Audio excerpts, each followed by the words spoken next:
بسم اللہ الرحمن الرحیم۔ شروع اللہ کے نام سے جو بڑا مہربان نہایت رحم والا ہے۔ تعلیمات قرآن و اہل بیت کی تبلیغ و ترویج کے لیے ابو ابراہیم آغا علی روحانی کا ساتھ دیں۔ ہمارا یوٹیوب چینل خود بھی سبسکرائب کریں اور اپنے احباب کو بھی دعوت دیں۔ اعوذ باللہ من الشیطان الرجیم، بسم اللہ الرحمن الرحیم، الحمد للہ والصلاۃ والسلام علی اہلہا، اللہم صلی علی محمد وآل محمد وعجل فرجہم۔ محترم ناظرین و سامعین، السلام علیکم ورحمۃ اللہ وبرکاتہ۔ آج کی نئی ویڈیو کے ساتھ حاضر خدمت ہیں، میں ہوں علی روحانی اور آپ دیکھ رہے ہیں ہمارا آفیشیل یوٹیوب چینل۔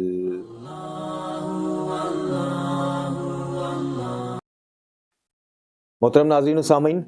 آج کی ویڈیو میں جو عنوان گفتگو رہے گا، جو موضوع رہے گا، وہ ہے مکتب اہل بیت، مکتب امامت کی کچھ خصوصیات اور اس سے جڑے ہوئے کچھ باطل نظریات، یعنی عقیدہ امامت کی کچھ خصوصیات اور عقیدہ امامت یا امام کے ائمہ سے جڑے ہوئے کچھ ایسے نظریات کہ جن کی اصل یعنی جڑ جو ہے وہ مکتب اہل بیت میں نہیں ہے، ائمہ اطہار کی تعلیمات میں نہیں ہے، قرآن و اہل بیت علیہ السلام کے احکامات میں نہیں ہے، لیکن بدقسمتی سے ان کو گھڑ لیا گیا، اور گھڑا بھی ایسے طریقے سے گیا کہ آج اکثریت ہی جو ہے انہی عقائد اور نظریات کے حامل افراد کی نظر آتی ہے۔ اور صرف عامت الناس عوام کی بات نہیں کر رہا، بلکہ جو خطباء ہیں، جو مقررین ہیں، جو مصنفین ہیں، بلکہ جو مجتہدین ہیں، ان میں بھی یہ تقسیم واضح طور پہ دیکھی جا سکتی ہے۔ تو سب سے پہلے ہم جو بالکل جو انداز گفتگو ہے وہ ایک جنرل گپ شپ والا گفتگو والا انداز ہے آج، اور اس میں سمجھ لیں کہ بندہ ناچیز نے جو خصوصیات نوٹ کی یا جو مکتب اہل بیت میں آنے کے بعد جو چند ایسی چیزیں کہ جو اس مکتب کو، جو اس مسلک کو دوسرے مسالک سے تھوڑا سا ممتاز کرتی ہیں اور مطلب ٹھوس اور خالص چیزیں لے کے آتی ہیں، اس مقصد کی جو تعلیمات ہیں، اس مکتب کی جو تعلیمات ہیں، ان کا ایک تجربہ سمجھ لیں آپ سے شیئر کرنا یا ان کی بابت گفتگو کرنا، اور پھر اسی طرح کہ جو گزشتہ 24-25 سال سے ایک تحقیقی میدان میں، ایک علم کے میدان میں وہ چیزیں جو سامنے آئیں کہ جو سرے سے اس مکتب کا حصہ ہی نہیں کبھی رہیں، کبھی اس مکتب کے ہادیان کی طرف سے ان کو فروغ نہیں دیا گیا، ان کی ترویج ہی نہیں کی گئی، بدقسمتی سے آج کس طرح سے وہ اس مکتب پر چھا گئی ہیں، اور پھر ہمیشہ کی طرح اس مکتب پہ ان بدعات اور خرافات کا جو ہے گرد کا جمتے جانا، بیٹھتے جانا، اور اس مکتب کا اصل چہرہ اس گرد کے پیچھے چھپتے جانا، اس کے پیچھے جو نمایاں ذمہ داران ہیں وہ بھی عام عوام نہیں ہیں، وہ بھی آپ میرے جیسے عام طالب علم نہیں ہیں، بلکہ وہی ذمہ داران ہیں کہ جو اس مکتب کے ٹھیکہ داران بھی بنے ہوئے ہیں جی، اور جو اس مکتب کے رہبران بنے ہوئے ہیں غیبت کبریٰ امام زمان جل اللہ تعالیٰ فرج شریف میں، اس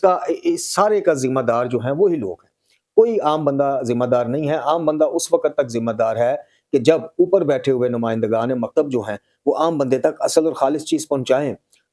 جن کے ایکشن اور ری ایکشن سے، یعنی عمل اور رد عمل سے عام بندہ سمجھ پائے کہ اصل اور کھری چیز کیا ہے اور کھوٹی اور نقلی چیز کیا ہے۔ تو جب اوپر خاموشیاں ہوں گی، سر عام شرک پر خاموشیاں ہوں گی، ہر سال ایک نئی بدعت کے ایجاد پر خاموشیاں ہوں گی، جناب مودت اور محبت اہل بیت علیہ السلام کے نام پر بے عملی پر خاموشیاں ہوں گی، اور جو احترام اہل بیت علیہ السلام نے ہمیشہ دوسرے مسالک کے بزرگان کو دیا، ان کی کھلم کھلا توہین، گالیاں اور اس طرح کی چیزوں کے اوپر خاموشیاں ہوں گی، تو پھر ظاہر ہے کہ عام بندہ گمراہ ہونے میں 1 سیکنڈ لگائے گا، بلکہ اس سے بھی کم لگائے گا، چونکہ وہ جب دیکھ رہا ہے کہ یار ایک چیز اگر فلاں ذاکر نے فلاں خطیب نے شرک بولا ہے، غلوب بولا ہے، بدعت کا وہ اس نے وہ مرتکب ہوا ہے، لیکن اگر ایسا ہے یعنی وہ شرک بول کے یہاں سے بھاگا آصف الوی یا دوسرے تیسرے، اگر انہوں نے واقعی شرکیہ خطاب کیا، شرکیہ کلمات کے، شرکیہ چیزوں کو پروموٹ کیا، تو پھر جو معاہدین علماء ہیں یا جو علماء ہیں یا جو قمی نجفی ہیں، جو مدرسوں کے پرنسپل بھی ہیں، مدرسوں سے فارغ التحصیل بھی ہیں، وہ کیوں خاموش ہیں؟ ان کو تو پھر فوراً بولنا چاہیے تھا۔ اس کا مطلب ہے کہ جناب وہ فوراً نہیں بولے تو پیچھے کوئی نہ کوئی چیز ہے، یعنی شرک بکنے والے نے شرک نہیں بکا بلکہ اس نے صحیح بات کی ہے اور عقیدہ ہے مسلک اہل بیت بیان کیا ہے۔ اگر ایسا نہ ہوتا تو جناب یہ مولوی لوگ ٹوٹ نہ پڑتے۔ یہ وہ سوالات ہیں یا وہ نتیجے ہیں جو ایک عام بندہ مجلس میں بیٹھا ہوا یا گھر میں بیٹھا ہوا یوٹیوب کے ذریعے کسی اور سوشل میڈیا پلیٹ فارم کے ذریعے اس طرح کے کلپس دیکھتا، مجالس دیکھتا بندہ، یہ وہ نتیجے ہیں جو وہ خود ہی اپنے دماغ میں اخذ کر لیتا ہے۔ تو اس مکتب کے جو چند نمایاں خصوصیات ہیں ان کا بھی جو چہرہ مسخ کرنے کے لیے ان غالیوں اور نصیریوں اور ملنگیوں نے جو ایک بھاگ دوڑ کی ہے اور جو گرد پھینکی ہے، اس گرد کے پھینکے جانے پر خاموشی، اس گرد کے جم جانے پر خاموشی، اس گرد کے پھیلتے ہوئے دائرہ کار پر خاموشی، یہ وہ خاموشیاں ہیں کہ جو اس مکتب کے ان راہبران یا وہ ناخدا یا وہ ملاح کشتی کے کہ جنہوں نے اس کشتی کو غیبت کبریٰ میں لے کر جانا تھا، ان کی خاموشیاں جناب اس چیز کو لے کے بیٹھ گئی۔ تو سب سے پہلے ہم ذکر کریں گے اور ان خصوصیات کا جو اس مکتب اہل بیت علیہم السلام میں مجھے نظر آئیں، اور میں چاہتا ہوں کہ عام نوجوان تک یہ خصوصیات پہنچیں، ان کو بھی یہ چیزیں نظر آئیں، ان تک بھی یہ باتیں پہنچیں کہ مکتب اہل بیت وہ نہیں ہے جو دکھایا جاتا ہے، جو ممبر سے پیش کیا جاتا ہے، جو جناب تحریروں میں اور تقریروں میں اکثریت ہمارے واعظین پیش کرتے ہیں۔ مکتب اہل بیت وہ ہے جو مکتب اہل بیت کے ہادیان اور راہبران کی تعلیمات کی صورت کتابوں میں موجود ہے، اور قرآن میں موجود ہے، نہج البلاغہ میں موجود ہے، صحیفہ میں موجود ہے، یعنی صحیفہ کاملہ میں، مستند اور متواتر احادیث معصومین میں موجود ہے، ان کی سنت اور ان کی سیرتوں میں موجود ہے، وہ ہے اصل مکتب۔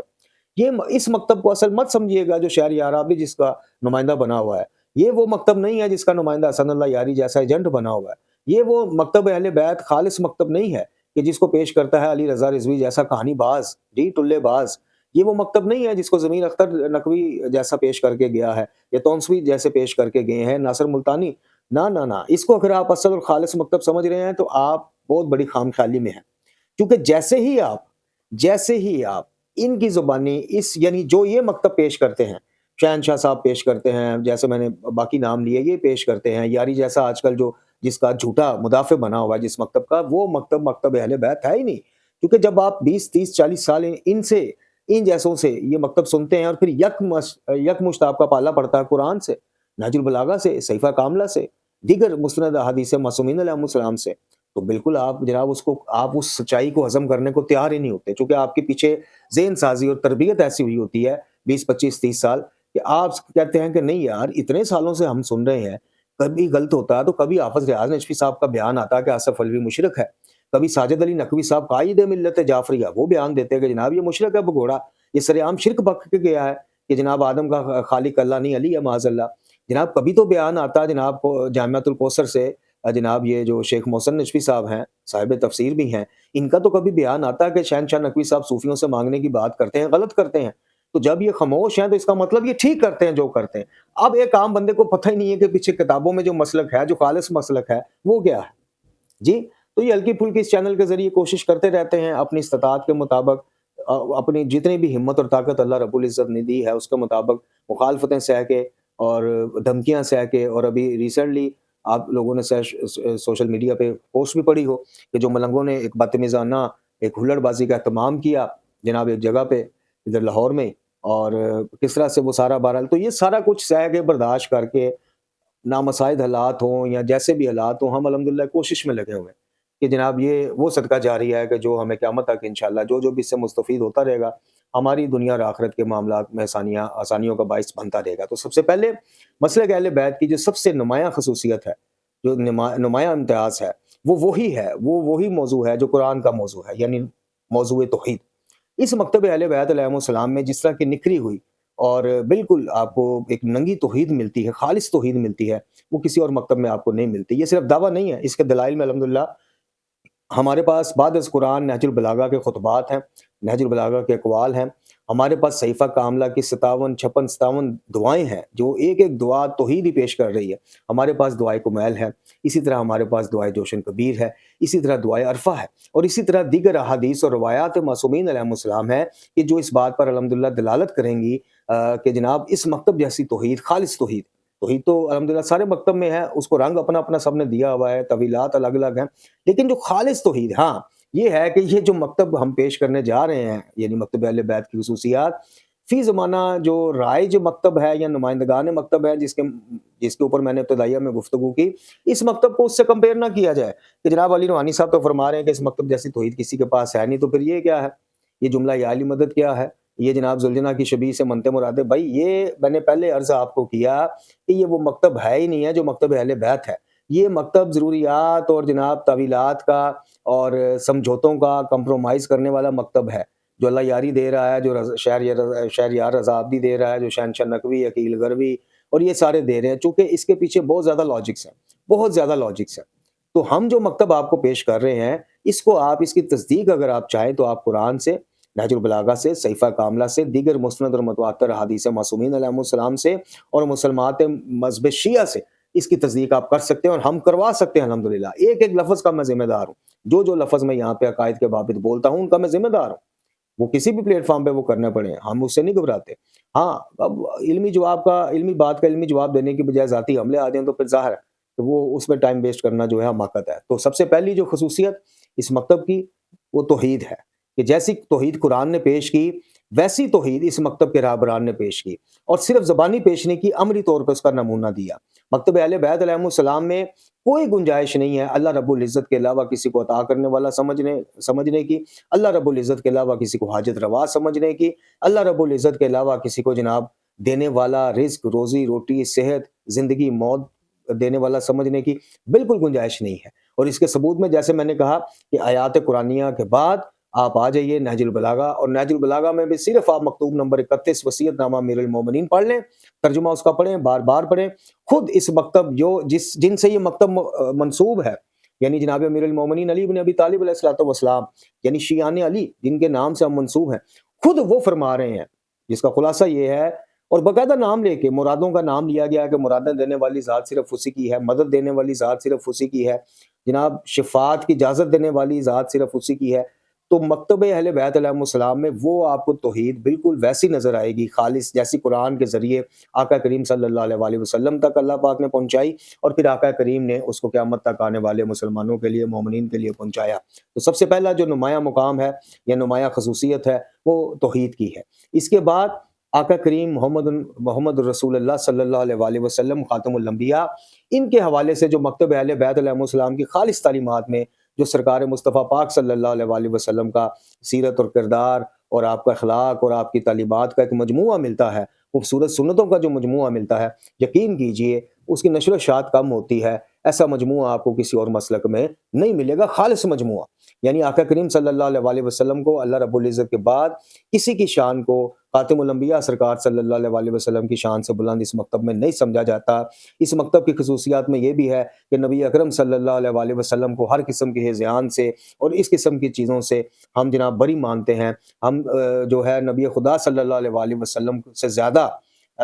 کسی کو اللہ رب العزت کا اطاعت گزار انبیاء ہوں یا انبیاء کے بعد کوئی بھی ہو، یعنی بعد از خدائے بزرگ تو ہی قصہ مختصر، اس کے اوپر منوان الحمدللہ یہ مکتب جو ہے وہ اپنا ایمان ہے مکتب کا، اس مکتب خاص میں، اس مکتب اہل بیت علیہ السلام میں، اور آقا کریم صلی اللہ علیہ وسلم کا بتایا دن اس مکتب میں حرف آخر دن ہی ہے۔ آقا کریم نے اگر کہا کہ رات ہے تو اس مکتب میں وہ رات ہی ہے۔ کوئی آپ کو ایسی طویلات نظر نہیں آئیں گی حدیث کے اوپر کہ جس طرح بعض برادران اسلامیہ کے ہاں موضوع اور ضعیف احادیث کے اوپر بھی کچھ طویلات پیش کر دی جاتی ہیں۔ اس مکتب میں جو ملاوٹ سے پاک مکتب ہے ہم اس کی بات کر رہے ہیں، ہم اللہ یاری ورژن کی بات نہیں کر رہے، جو ورژن وہ پیش کرتا ہے مکتب کا یا جو شاعر رضا عابدی صاحب اکثریت کرتی، نہیں، ہم خالص کتابی مکتب اہل بیت کی بات کر رہے ہیں۔ اس میں جو رسول اللہ صلی اللہ علیہ وسلم کے بارے میں قرآن میں کہا گیا کہ جناب جو دے دیں وہ لے لو، جس سے روکے رک جائے، اس میں ایک عملی جو بعد از نبی خدا اس مکتب کے جو ہادیان ہیں، عملی جو تصویر وہ پیش کرتے نظر آتے ہیں، امیر المومنین سے لے کے امام حسن عسکری علیہ الصلوۃ والسلام تک، پھر امام زمان جل اللہ تعالیٰ فرج شریف تک، ایسی عملی تصویر آپ کو کسی اور مکتب میں نظر نہیں آئے گی۔ یہ بے شک آپ کتب کا مطالعہ کر لیجئے، آقا کریم کے حوالے سے خود اس مکتب کے ہادیان یعنی محمد مصطفیٰ صلی اللہ علیہ وسلم کے حوالے سے خود آل محمد علیہ السلام کے بیانات اور تعلیمات دیکھ لیجئے، پڑھ لیجئے، آپ کو اس بات کی تصدیق ہو جائے گی۔ تیسری خصوصیت کہ جو اس مکتب میں اللہ رب العزت کی طرف سے نازل شدہ آخری کتاب اور معجزہ رسول صلی اللہ علیہ وسلم یعنی قرآن مجید فرقان حمید کے حوالے سے جو نظریات ہیں، اب یہاں بھی اکثریت کے ذہن میں یہ آئے گا کہ جناب اس مکتب میں تو جناب کہیں کہا جاتا ہے 70 گز لمبا قرآن ہے، اصل قرآن امام مہدی علیہ الصلوۃ والسلام کے پاس ہے، اور یہ وہ۔ میں نے عرض کی کہ ہماری باتوں کو آپ نے کتابوں سے میچ کرنا ہے، فی زمانہ جو اس مکتب کے جعلی نمائندگان ہیں ان سے میچ نہیں کرنا۔ تو اس مکتب کی جو تیسری خصوصیات مجھے نظر آتی ہے وہ قرآن مجید فرقان حمید کا اس مکتب کے ہادیان کو معیار قرار دینا نظر آتا ہے۔ یعنی آقا کریم صلی اللہ علیہ وسلم نے تو بولا کہ میری جو حدیث تم تک پہنچے اس کو قرآن کے معیار پر پرکھو، قرآن کے معیار پر پورا اترے تو وہ میری حدیث ہے، میں نے کہی ہے، اگر قرآن کے معیار پر پورا نہ اترے تو میں نے نہیں کہی۔ تو اسی چیز کو لے کے چلے ہیں اس مکتب کے بعد میں نمائندگان جو وارثان علم رسول صلی اللہ علیہ وسلم ہیں، یعنی آل محمد علیہ السلام، امیر المومنین سے لے کے آپ کسی امام کا نام لے لیں، یہ ایک وہ واحد چیز ہے کہ جو ہر امام نے ایک نئے طریقے سے، یعنی مدعا وہی ہے، بیان وہی ہے، لیکن الفاظ کے تھوڑے سے ہر امام نے ہم تک پہنچائی ہے کہ ہماری کوئی بات، کوئی روایت تم تک پہنچے، اس کو قرآن کے مطابق پرکھو، مطابق قرآن ہے تو لے لو، اور مطابق قرآن نہیں ہے تو اٹھاؤ اور دیوار پر دے مارو۔ تو اس مکتب خالص اہل بیت، جو خالص مکتب ہے کتابوں والا، یہ نمائندوں والا نہیں، جعلی نمائندوں والا نہیں، جو کتابوں والا، جعلی نمائندے تو آپ کو اب حسن اللہ یاری ہے، اب کتنے مومنین کا ہیرو بنا ہوا ہے، فلانا بنا ہوا ہے، لیکن قرآن کو سر عام ناقص کہتا ہے، تعریف شدہ مانتا ہے، جی خبیث جو ہے سر عام اقرار کرتا ہے اس چیز کا۔ تو ہم ان کی بات نہیں کر رہے، کتابی مکتب اہل بیت کی بات کر رہے ہیں۔ تو جو مقام قرآن کا اس مکتب میں مجھے نظر آیا، اس کی اصل تعلیمات میں، وہ کسی اور مکتب میں مجھے نظر نہیں آتا۔ یعنی اس حوالے سے بھی کہ معیار قرار دیا، اس حوالے سے بھی کہ فضائل قرآن کے اوپر اور قرآن مجید فرقان حمید کی جو تبلیغ اور ترویج ہے اس کے احکامات کی، اس کے اوپر کہ جس طرح کے بیانات اس مکتب کے اکابرین نے دیے ہیں اور کر کے دکھایا ہے، اور اپنے عقائد کو جس طرح سے ریلیٹ کیا جاتا ہے قرآنی عقائد کے ساتھ، وہ یعنی مثال کے طور پہ مکتب اہل بیت علیہ السلام میں جو وضو کا طریقہ ہے، مینو ان آپ کو قرآن مجید میں مل جائے گا۔ مکتب اہل بیت علیہ السلام میں رضاعت کا مسئلہ ہو، کوئی اور مسئلہ ہو، تو جو کابرین جو ہیں، جو آل محمد علیہ السلام کے خاص چنے ہوئے صحاب تھے، جن کے ذریعے سے امام ائمہ نے اپنی تعلیمات کو ہم تک پہنچایا، وہاں آپ دیکھ لیں کہ قرآن کے آگے سرنگوں ہیں۔ ایک مقصد میں، ایک بات میں اگر ان کے پاس 70 مسند راویوں کی بھی چیز ہاتھ لگ گئی ہے، وہ حدیث کو روایت، لیکن جب وہ قرآن تک لے کے آتے ہیں، آگے قرآن اس کو ریجیکٹ کرتا ہے، تو انہوں نے ریجیکٹ کیا، طویلات نہیں کی۔ تو یہ ایک اس مکتب کی تیسری وہ جو ہے۔ چوتھی جو ہے اس مکتب کے ہادیان، اس مکتب کے بعد از نبی خدا صلی اللہ علیہ وآلہ وسلم جو نگہبان ہیں، جو اس کی حفاظت پہ، اس کی نشر و اشاعت پہ مامور کیے گئے، یعنی جن کو ہم ائمہ طہار کہتے ہیں یا سلسلہ امامت کہتے ہیں۔ چوتھی خصوصیت وہ ہے کہ بعد از نبی خدا صلی اللہ علیہ وآلہ وسلم ایسے ائمہ، ایسی نفوس قدسیہ، ایسی ہستیاں اور ایسے نبی کے گھرانے والے کسی اور مکتب کے ہمیں ہادیان میں نظر نہیں آتے، بلکہ باقی جو برادران اسلامیہ ہیں ہمارے، ان کے مکتب کے جو بانی ہیں یا جو رہبران ہیں، وہ خود آل محمد علیہ السلام سے کسب فیض کرتے، کسب علم کرتے نظر آتے ہیں، اور برملا اظہار کرتے نظر آتے ہیں، کہ جیسے جناب نعمان بن ثابت عرف عام میں جن کو ابو حنیفہ کہا جاتا ہے رحم اللہ، جیسے انہوں نے اقرار کیا جناب کہ اگر میں نے زندگی کے 2 سال جو مکتب امام جعفر صادق علیہ السلام میں نہیں گزارے، جو گزارے ہیں، اگر وہ میں نے 2 سال نہ گزارے ہوتے تو میں ہلاک ہو گیا تھا۔ اسی طرح دیگر ائمہ اربعہ میں آپ دیکھ لیں، امام شافعی دیکھ لیں، امام احمد بن حنبلی دیکھ لیں، امام احمد بن حنبل کے جو وہ ہیں، تو آپ ان کے نظریات دیکھیں، ان کا آل محمد علیہ السلام سے مختلف طریقوں سے کسب فیض کرنا دیکھیں، تو جو چوتھی چیز اس مکتب اہل بیت کو ممتاز کرتی ہے کہ یہاں پہ بعد از نبی خدا جو دین سیکھنے اور سکھانے کا اہتمام ہے، جو سنت سیکھنے سکھانے کا اہتمام ہے، اور جو عقائد کے معاملے جو چھانٹ کانٹ کرنے کا انتظام ہے، وہ خود آل محمد علیہ السلام کے ہاتھوں میں ہے۔ اور آل محمد علیہ السلام وہ ہستیاں ہیں کہ بدترین دشمن بھی، یعنی ان کو قتل تو کر سکا، ان پہ تلوار تو اٹھا سکا، لیکن ان کے کردار پہ انگلی نہیں اٹھا سکا۔ یعنی اگر ہم یہ کہتے ہیں کہ یہ معصوم ہستی ہیں، تو ہمارے اس دعوے کا دوسرے طریقوں سے، علمی طریقوں سے تو ضرور ایک مباحثہ ہوتا ہے، ریجیکٹ کیا جاتا ہے، لیکن کوئی آج تک پھر یہ ثابت نہ کر سکا کہ بھئی یہ معصوم نہیں ہے، یہ دیکھو معاذ اللہ انہوں نے فلاں فلاں جگہ پہ یہ گناہ سر انجام دیے ہیں، معاذ اللہ یہاں پہ یہ مغالطے کھائے ہیں۔ یہ وہ ہستیاں ہیں آل محمد علیہ السلام کے، جن کو بعد از نبی خدا، جو نبی خدا سے ایک علم لدنی کا سلسلہ ان تک پہنچا، اس علم میں کوئی عاجز نہیں کر سکا۔ امام کوئی اٹھا کے آپ دیکھ لیں، 12 اماموں کی فہرست میں سے، اس گلدستے میں سے کوئی پول اٹھا کے دیکھ لیں، کسی ایک سے بھی آپ کو یہ جواب، کسی مشکل سے مشکل سوال کے جواب میں بھی یہ سننے کو نہیں ملتا کہ پوچھ کے بتائیں گے، کل بتائیں گے، پڑھ کے بتائیں گے، سوچ کے بتائیں گے، نہ۔ اور یہ امامت کی پہچانوں میں سے، امام برحق کی پہچان میں سے ایک پہچان ہے کہ وہ کسی بھی سوال کے آگے عاجز نہیں ہوتے، پریشان نہیں ہوتے، سوچ میں گم نہیں ہو جاتے، فوراً سوال توحید سے متعلق ہو، کائنات سے متعلق ہو، احکام سے متعلق ہو، اسلام سے متعلق ہو، سوسائٹی سے متعلقہ کوئی بھی ایسا سوال ان کو عاجز نہ کر سکا۔ تو چوتھی چیز جو باقی مکتبوں سے اس مکتب کو ممتاز کرتی ہے کہ اس مکتب کے پیروکاران نے بعد از نبی خدا صلی اللہ علیہ وآلہ وسلم اپنے لیے جن کو امام منتخب کیا، ویسے امام کسی اور مکتب کے ہاں ہمیں نظر نہیں آتے۔ سب قابل احترام ہیں، سب باعث عزت ہیں، لیکن خود اس مکتب کے جو رہبران اور ائمہ ہیں، وہ خود ان کی تعریف کرتے، ان کی مدد کرتے، ان کی منقبتیں پڑھتے نظر آتے ہیں۔ تو ایسے ائمہ اور ایسا سلسلہ ہمیں کسی دوسرے مکتب میں، ایسے رہبران کا سلسلہ، ایسی نفوس قدسیہ کا سلسلہ نظر نہیں آتا۔ پانچویں چیز کہ آل محمد علیہ السلام میں جو عدالت ہمیں نظر آتی ہے، وہ کسی اور مکتب کے بانی یا رہبر یا امام میں ہمیں نظر نہیں آتی۔ جیسے میں نے عرض کی، سب ہمارے لیے باعث احترام، لیکن جو آل محمد علیہ السلام کے ہاں سخاوت، شجاعت، عدالت نظر آتی ہے، خاص کر عدالت۔ اب آپ یہ دیکھیے کہ عدالت اس سے بڑھ کر کیا ہوگی کہ لوگوں نے ان کو رتبہ خدا تک معاذ اللہ پہنچا دیا، خدائی اموروں میں شریک قرار دے دیا، اور جتنا بڑا کسی نے محبت کے نام پہ غلوف کیا اتنی بڑی لعنت آل محمد علیہ السلام نے اس پر ڈالی۔ آپ امام علی رضا سرکار کا خط پڑھ لیں، عیون اخبار الرضا میں بھی ہے، شیخ صدوق نے اور اعتقادات میں بھی شیخ صدوق نے نقل کیا، دیگر جگہوں پہ بھی اس طرح کی حدیث آپ، یعنی آل محمد علیہ السلام کی عدالت ہے، یہ ان کا عدل ہے کہ انہوں نے جو مسلمہ عقائد ہیں انہوں نے توحید پہ کبھی سمجھوتا نہیں کیا، انہوں نے نبوت پہ ختم نبوت کے عقیدے پہ کبھی سمجھوتا نہیں کیا، انہوں نے قرآن پہ کبھی سمجھوتا نہیں کیا، اور انہوں نے یہ نہیں دیکھا کہ جناب ہمارے چاہنے والے، یعنی آج ایک انسان کے طور پہ ہم خوش ہوتے ہیں کہ جو جتنی ہماری تعریف کر دے، جو جتنا ہمارا قد بڑھا چڑھا کے پیش کرے، اور جناب ہم خوش ہوتے ہیں اتنا وہ ہمارے قریب ہو جاتا ہے۔ لیکن یہاں معاملہ الٹ ہے، اور یہی آل محمد علیہ السلام کی خصوصیات ہیں، خصوصیات میں سے خصوصیت ہے کہ یہاں معاملہ ہی الٹ ہے۔ عام بندہ جو ہے ان چیزوں سے خوش ہوتا ہے، اور اس طرح کی تعریف، اس طرح کے گن گانے والے جھوٹے سچے فضائل ہمارے نشر و اشاعت کرنے والے کو ہم اپنے قریب کرتے ہیں۔ یہاں معاملہ آل محمد کے نزدیک الٹ ہے،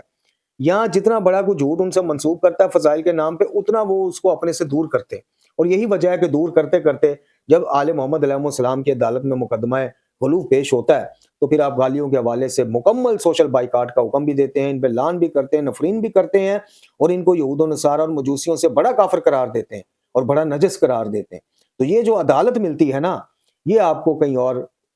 نہیں نظر آئے گی، کہ جو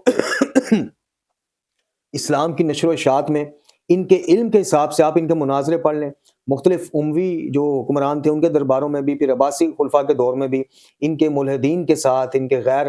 مسالک کے رہبران کے ساتھ مناظرے اور علمی گفتگو پڑھ لیں، آپ مان جائیں گے کہ آل محمد علیہ السلام جیسی نہ عدالت کہیں نظر آئی، نہ سخاوت نظر آتی۔ سخاوت آپ اس سے زیادہ کیا دیکھیں گے؟ کہ یہ وہ گھرانہ ہے، یہ وہ ہستیاں ہیں کہ جنہوں نے راہ خدا میں، لوگ تو مال اور زر اور کپڑے اور جناب خوراکیں اور کھانے کی چیزیں پیش کرتے ہیں، رائے خدا میں دیتے ہیں، اثار اپنا دکھاتے ہیں، یہ وہ ہستیاں، یہ نفوس قدسیہ وہ ہیں کہ جنہوں نے جناب اپنے ششمائی سے لے کے 18 سالہ کڑیل جوان تک اور 33 سالہ کڑیل ایک بھائی اپنا، اور تمام اصحاب اور جتنے وہ تھے وہ سارے رائے خدا میں پیش کر دیے۔ تو جو نظیر قربانی کی، سخاوت کی اور اثار کرنے کی آل محمد علیہ السلام میں سے ہمارے اس مکتب کے تیسرے امام برحق سید الشہداء حسین ابن علی علیہ الصلوۃ والسلام، امام علی مقام، جو وہ پیش کر گئے ہیں، ایسی نظیر آپ کو مکتب کے باقی کسی راہبران کی طرف سے دور دور تک نہیں ملے گی۔ تو اس مکتب کی جو خصوصیات میں سے خصوصیت یہ ہے کہ ان کا علم ہو، ان کی سخاوت ہو، ان کی شجاعت ہو، اور ان کا اللہ تعالیٰ کی راہ میں قربانی کا جو جذبہ ہے، یہ کسی اور مکتب یا اس کے ہادیان میں آپ کو نظر نہیں آتا۔ اگلی چیز، اس مکتب کے جو رہبران ہمیں ملے آل محمد علیہ السلام، ان کا اللہ رب العزت کے حوالے سے، توحید کے حوالے سے، قرآن اور اسلام کے حوالے سے، جن نشر و اشاعت کے حوالے سے، یا اس کو مستحکم کرنے کے حوالے سے کہ جو قربانیاں انہوں نے پیش کی ہیں، ان قربانیوں کی بھی نظیر آپ کو کسی اور مکتب یا مکتب کے باقی مکتب برادران اسلامیہ کے ہیں ان کے رہبران کی، ٹھیک ہے انہوں نے بھی ذیتیں کاٹی ہیں، امام مالک ہوں، امام ابو حنیفہ ہوں، انہوں نے بھی سختیاں صحیح ہیں، ایسی بات نہیں ہے، لیکن جو سختیاں اور جو قربانیاں اور جو صبر مصائب کے اوپر ان ہستیوں نے پیش کیا ہے، اس کی نظیر بھی آپ کو کسی اور مکتب میں نہیں ملے گی۔ وہ قید و بند کی صحبتیں ہوں، وہ جناب ان کا بائیکاٹ ہو، وہ ان کا جو حق ہے، جو ان کا مقام ہے، اس سے ان کو دور رکھنا ہو، اس کے اوپر صبر کر کے، اپنی جان مال اولاد قربان کر کے، دین اسلام کی خاطر مصائب کے ساتھ کمپرومائز کر کے، اور جناب قیدوں میں بھی اور اپنی تنہائیوں میں بھی اور مجمعوں میں، مجالس میں بھی جس طرح سے نشر و اشاعت دین کی یہ لے کے چلے ہیں کہ ہماری کسی ذات پہ اگر مسئلہ آتا ہے، مصائب آتا ہے، ہمارا صبر کر جانا اگر اسلام کو مستحق کرتا ہے، تو پھر انہوں نے ایسا صبر کیے ہیں کہ جس کی ان کے جیسے علم کی کوئی مثال آپ نہیں دے سکتے، جیسے ان ہستیوں کے شجاعت اور سخاوت کی آپ مثال نہیں دے سکتے، آپ آل محمد علیہ السلام کے صبر کی بھی مثال قیامت تک نہیں پیش کر سکتے، کہ چونکہ یہ گھرانہ کس کا ہے؟ یہ سید الصابرین صلی اللہ علیہ وسلم کا گھرانہ ہے کہ جو پتھر کھا کے دعا دیتے تھے، جو اپنے بدترین دشمن کے بھی ہلاکت کی دعا سے پہلے اس کی ہدایت کی دعا کرتے تھے، جی یہ ان کا گھرانہ، یہ ان کی حال ہے۔ تو جو صبر، سخاوت، شجاعت اور علم آپ کو اس گھر سے ملتا ہے، بعد از نبی خدا صلی اللہ علیہ وسلم آپ کو کسی اور گھر یا کسی اور قائد اور امام سے نہیں ملتا۔ جو اگلی خصوصیت اس مکتب اہل بیت علیہ السلام کی ہے، وہ بدعات اور خرافات کے خلاف کھلی اور ننگی سٹیٹمنٹس ہیں جو اس مکتب کے ہادیان نے دی ہیں۔ ٹھیک ہے، آج ان سٹیٹمنٹس کو، آج ان بیانات کو، آج ان روایتوں کو، آج ان کی سنتوں کو بالکل ایک پس پش ڈال کے ایک نیا ہی طریقے کا نیا ورژن، مکتب اہل بیت کا ایک نیا ورژن جناب پیش کیا جاتا ہے۔ ہم نے پہلے ابتدائی گفتگو میں کہا کہ اس سے بالا تر ہو کے، اس کی ہم بات نہیں کر رہے، اس کی خصوصیات آپ کو نہیں گنوا رہے، ہم اس مسئلہ کے اہل بیت مکتب اہل بیت کی خصوصیات آپ کو گنوا رہے ہیں جو قرآن، نہج البلاغہ، صحیفہ کاملہ، ان کی سنت اور سیرت سے ثابت شدہ ہے الحمدللہ، لیکن اس کا پرچار اتنا نہیں کیا جاتا۔ تو جو بدعات اور خرافات کے خلاف سٹینڈ ہمیں امام اول کا ملتا ہے بعد از نبی خدا صلی اللہ علیہ وسلم، یعنی جناب امیر المومنین کا، آخر تک نیچے تک ایک تسلسل ہے ہر امام کا۔ یہ نہیں ہے کہ زمانے کے بدلنے کے حساب سے، زمانے میں تغیر اور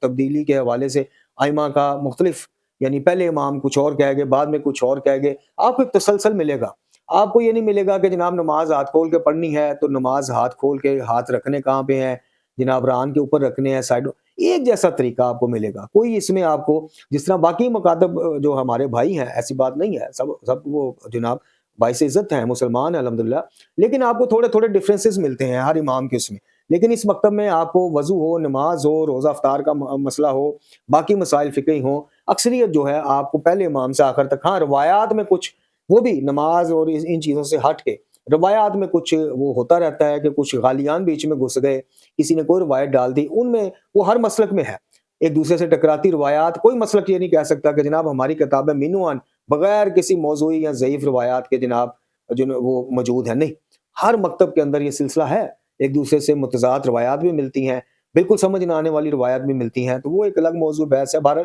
جو ایک تسلسل ملتا ہے وہ کہیں اور ہمیں نہیں ملتا ہے۔ تو یہ وہ خصوصیات ہیں مکتب اہل بیت علیہ السلام کی، جو بالکل 5 سے 6 میں نے آپ کو صرف بتائی ہیں، ابھی تو ایک فہرست ہے جو گاہے بگاہے انشاءاللہ آپ سے ہم شیئر کرتے رہیں گے، لیکن ظاہر ہے کہ دامن وقت میں اتنی گنجائش نہیں ہوتی، ہمیں تو کوئی مسئلہ نہیں ہوتا، ہم تو بیماری میں ہوں، ہم کسی بھی اس میں ہوں، ہم 40 منٹ بولنا پڑے 50، لیکن سننے والوں کو مسئلہ ہوتا ہے چونکہ ان کے پاس ٹائم نہیں ہے جی۔ یہ اگر 8-8 9-9 گھنٹے کے T20 میچ ہوں، کوئی ڈرامے فلمیں ہوں، فلموں سے مربوط کوئی پروگرام ہوں، تو پھر یہ ہمارے نوجوان جناب 4-4 گھنٹے بھی سرو کرتے ہیں، لیکن دینی اس کے لیے ظاہر ہے ان کو 30 منٹ کی ویڈیو بھی بہت بڑی، بہت گراں گزرتی ہے۔ تو اب اس سے جو جڑے غلط نظریات ہیں جو بدقسمتی سے ہادیان کی طرف سے کوئی جن کی اصل نہیں ملتی، ان میں سب سے پہلے وہی ایز یوزول جو جس کی ہم بات کرتے ہیں، نظریہ ولایت تکوینی یا عقیدہ ولایت تکوینی، کہ جو بقول قبلہ مرحوم نجفی صاحب یعنی آیت اللہ محمد صاحب نجفی المرحوم ڈھکو صاحب کے 15 خداؤں کے قائل ہونے والا عقیدہ ہے۔ یعنی اس عقیدہ ولایت تکوینی کے تحت صرف نام کا فرق رہ جاتا ہے کہ آپ ان ہستیوں کو صرف اللہ کہہ کے مخاطب نہیں کرتے، باقی کوئی فرق نہیں رہ جاتا، بے اذن اللہ کے نام سے، بعنوان وسیلہ کے عنوان سے تقریباً جو استحقاق رب العزت کا ہے، یعنی جیسے عبادت کے بعد مدد کا، حاجت روائی کا، تصرفات کا، خلق کرنے کا، یہ سارے جناب کسی نہ کسی 19-20 کر کے وسیلہ کے عنوان سے ادھر ڈال کے ولایت تکوینی کے کھاتے، تو پھر پوری ولایت تکوینی اٹھا کے کھاتے ڈالی جاتی ہے آل محمد علیہ السلام کے۔ اس کا بالکل سرے سے کوئی واسطہ اور کوئی تعلق تعلیمات قرآن والے بیت سے نہیں ہے، لیکن بدقسمتی سے جوڑ دیا گیا، اور جوڑ کے اتنا مشہور اور پروموٹ کیا جاتا ہے کہ آج بڑے بڑے مجتہدین بھی اس بابت آپ کو صرف خاموش نہیں، اس کی ترویج کرتے نظر آتے ہیں۔ اور حد یہ ہے کہ بالکل اس کے اپوزٹ چیزیں آپ کو ملیں گی ائمہ طہار علیہ الصلوۃ والسلام کی تعلیمات سے، ان کے خطوط سے، ان کی روایتوں سے، لیکن کیا کیا جائے۔ دوسرا جو اس سے وہ ہے کہ ائمہ طہار علیہ الصلوۃ والسلام کے جو بعد از نبی خدا صلی اللہ علیہ وسلم شریعت کی محافظت کا کام کرتے ہیں، عقیدہ ختم نبوت کی محافظت کا جن کے ذمہ کام ہے، لوگوں تک ہدایت اور اس ہدایت کا جو اللہ پاک نے اپنے کتاب اور اپنے نبی کے ذریعے عوام تک پہنچائی، اس ہدایت کے سلسلے کو آگے بڑھانے کا جو کام سر انجام دیتے ہیں وہ ائمہ طہار دیتے ہیں۔ تو جو دوسرا غلط نظریہ اس مکتب میں ترقی کر گیا تیزی سے، وہ یہ ہے کہ ہدایت کو ایک سائڈ پہ رکھ دیا گیا اور ان سے رزق، اولاد، بچے، بیوی، نوکری اور یہ چیزیں مانگنی شروع کر دی گئی، اور ان چیزوں کی ایکسیپٹیشن لگا لی گئی۔ یعنی امام نے کہیں یہ دعویٰ ہی نہیں کیا ہدایت کے علاوہ، جہاں بھی آپ امام علی رضا علیہ السلام کی وہ طویل روایت پڑھ لیں جو مانی الاخبار میں شیخ صدوق علیہ الرحمہ نے نقل کی ہے، تو وہاں پہ کہیں بھی امام نے یہ دعویٰ ہی نہیں کیا۔ یعنی امام کی نشانیاں آپ گنوائی ہیں، کسی ایک نشانی میں یہ نہیں کہا کہ امام ہدایت بھی دیتا ہے، رزق بھی دیتا ہے، بچے بھی دیتا ہے، حاجت روا بھی ہے، قاضی الحج، کسی ایک جگہ نہیں کہا۔ ہاں وسیلہ، ہمارے وسیلے سے جب مشکلات میں گر جو اللہ کو پکارو اللہ کو، ہمارے وسیلے سے ہمارا واسطہ پیش کرو، ہمارے مقام کا واسطہ پیش کرو، یہ چیزیں ملتی ہیں، اس سے آگے کچھ ملتا نہیں۔ لیکن بدقسمتی سے جس چیز کو ان سے ہم نے لینا تھا بعد از نبی خدا، بعد از کتاب خدا یعنی ہدایت کو، وہ چیز ہم ان سے نہیں لیتے۔ ہم آج بھی ان کی زیارتوں پہ جاتے ہیں، شرف ہمیں اللہ تعالیٰ بخشتا ہے، تو ہم وہاں جا کے بھی جو چیز مانگتے ہیں وہ ہدایت نہیں ہوتی، وہ یہی ہوتا ہے کہ جناب میری کمیٹی نکل آئے، مجھے قرضہ مل جائے، مجھے جاب اچھی مل جائے، مجھے گاڑی اچھی مل جائے، میری بیوی اچھی مل جائے، مجھے بیٹی ہیں بیٹا مل جائے، یہ چیزیں۔ تو جو دوسرا ایک غلط نظریہ ہم نے ان سے منسوب کر لیا، ہم نے انہیں ہدایت کی بجائے مادی چیزوں اور اس طرح کی چیزوں اور اسباب کا وہ کرنا شروع کر دیا، جبکہ ہم یہ چیز بھول گئے کہ یہی ائمہ طہار ہمیں یہی تو سکھانے آئے تھے کہ جب مانگو، جب سوال کرو اللہ سے کرو، کیونکہ دینا نہ دینا بس اسی کے اختیار میں ہے۔ یہ کلمات امیر المومنین کے ہیں۔ تو تیسری چیز جو اس مکتب میں غلط طور پہ رائج کر دی گئی اور جس کا بڑا دھوم دھڑکے سے پرچار کیا جاتا ہے اور تحفظ کیا جاتا ہے، دفاع کیا جاتا ہے، وہ بدقسمتی سے مختلف عنوانات سے جڑی ہوئی بدعات ہیں۔ وہ عنوانات آپ دیکھ لیں، وہ عقائد میں ہوں، وہ رسومات میں ہوں، وہ عزاداری کے حوالے سے ہوں، وہ محافظ اور مجالس کے حوالے سے ہوں، وہ کچھ مخصوص دن منانے کے حوالے سے ہوں، یہ وہ چیز ہے کہ جس پہ علماء کی خاموشی نے اس کو اتنا بڑھاوا دیا کہ آج آپ ایک واضح یعنی آپ دیکھ رہے ہیں کہ یار یہ رسم یا یہ بدعت تو 40-50 سال پہلے ہمارے سامنے گھڑی گئی ہے، لیکن مجال نہیں ہے کہ اب آپ اس کا رد اس طرح سے پیش کر سکیں یا اس میں ملوث افراد کو آپ یہ بتا سکیں کہ بھائی ہماری آنکھوں کے سامنے بدعت آئی اور چھا گئی، نہیں۔ اور جو اگلی چیز ہے وہ مفہوم تبرہ کا غلط ایک جو انہوں نے کانسیپٹ لے لیا، غلط مطلب لے لیا اور اس کو اتنا استعمال کیا کہ پھر معاشرے میں فتنے بھی پھیلے۔ جو حقیقت ہے اس کو تسلیم کرنے سے ہمیں بالکل آر محسوس نہیں کرنی چاہیے۔ تبرے کا مطلب تھا اظہار برات، اور یہ قرآن و حدیث سے ثابت عقیدہ ہے، یعنی ظالمین سے برات کا اظہار کرنا، اللہ خدا رسول کے دشمنوں سے دشمنی رکھنا، ان کی راہ سے اپنی راہ کو جدا رکھنا، اور اس سے اوپر ایک لفظ ہے تولا، یعنی ان ہستیوں سے، ان شخصیات سے محبت رکھنا کہ جو اللہ رسول کو دوست رکھتی ہیں، کتاب کو دوست رکھتی ہیں، آل محمد علیہ السلام کو دوست رکھتی ہیں، نیک بندوں کو دوست رکھتی ہیں، ان سے محبت رکھنا۔ اور تبرہ تھا ان ہستیوں سے جیسے فرعون، نمرود، شداد یا کوئی بھی ظالم ہے یا کوئی بھی جناب مذہب خدا کا دشمن ہے، خدا کا دشمن ہے، خدا والوں کا دشمن ہے، ان سے اظہار برات کرنا، یہ ہے تولا اور یہ ہے تبرہ۔ لیکن بدقسمتی سے کچھ مخصوص شخصیات کے ساتھ اس کو جناب وہ کر دیا گیا، مخصوص کر دیا گیا، اور پھر نام لے کے یعنی جن بزرگان کا، دیگر برادران اسلامی کے مسالک کے بزرگان کا نام لے کے کبھی ہمارے ائمہ طہار نے کوئی جملہ بدتمیزی کا نہیں کہا، ان کو سرعام گالیاں بکنے پہ جناب یہ وہ شروع ہو گیا، تبرہ بازی کا ایک ماحول بن گیا، فخر سے اپنے ناموں کے آگے تبرعی لکھوانا شروع کر دیا۔ اور اس بدعت نے، یعنی یہ وہ بدعت ہے کہ اس طرح کا تبرے کا مطلب میں نے عرض کی کہ کوئی آ جائے بتا دے کہ ائمہ طہار نے کوئی ایسا تبرہ ہمیں سکھایا۔ اگر میرے بھائیوں یہ چیز روا ہوتی، جائز ہوتی، تو امیر المومنین کے لیے کیا مشکل تھی کہ آپ مختلف چوکوں پہ جناب روز جناب حسنین کریمین کی سربراہی میں کچھ جتھا بھجوا دیا کرتے اور جا کے وہ سرعام چوکوں چراہوں میں اسی طرح جس طرح ہمارے کچھ جولا کرتے ہیں، گالیاں معاذ اللہ دیتا، برا بھلا کہتا، بلکہ آپ کو بالکل اس کے اپوزٹ تعلیمات ملیں گی۔ یعنی جنگ صفین کے موقع پر نہج البلاغہ میں خطبہ مل جائے گا جہاں پہ جناب امیر اپنی فوج سے کہہ رہے ہیں کہ میں تمہارے لیے پسند نہیں کرتا کہ گالیاں دینے لگ جاؤ، حالات بیان کرو، کرتوت بیان کرو، احوال بیان کرو، ہماری بھی سیرت بتاؤ، احوال بتاؤ، اور ہمارے مخالفین کی بھی بتاؤ، اور لوگ پھر اس میں سے جو حق ہے اس کا فیصلہ کر لیں گے۔ اسی طرح امام صادق علیہ السلام نے واضح کہا، جس کا مفہوم یہ ہے اس روایت کا کہ اگر تم نے کچھ شخصیات کے حوالے سے زبان درازی کی، گالیاں دی، اور اس شخصیات کے پیروکاروں نے پلٹ کے مولا علی کو کچھ برا بھلا کہا، تو ذمہ دار وہ نہیں ہوگا، تم ہوگے، کیونکہ تم نے سبب فراہم کیا۔ اسی طرح حسین بن روح ہیں، نوائب اربعہ میں سے ایک ہیں، امام زمان کے جو 4 خاص نائبین میں ان میں سے ایک ہے، وہ اپنے ایک ملازم کو یا اپنے ایک غلام کو، غلام تو نہیں ہو سکتا چونکہ غلام کو جاب پہ ایسے طرح نہیں ہوتا کہ اس کو نکال دیں، ایک ملازم کو انہوں نے فارغ کر دیا،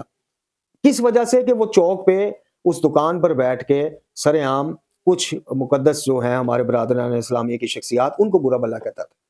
تو یہ جو ایک نظریہ تبرے کا لے لیا اور پھر اس کو پھلنے پھولنے دیا گیا، گاہے بگاہے اصلاح نہ کی گئی۔ دیکھیں تقیاتاً میں یہ بات نہیں کر رہا،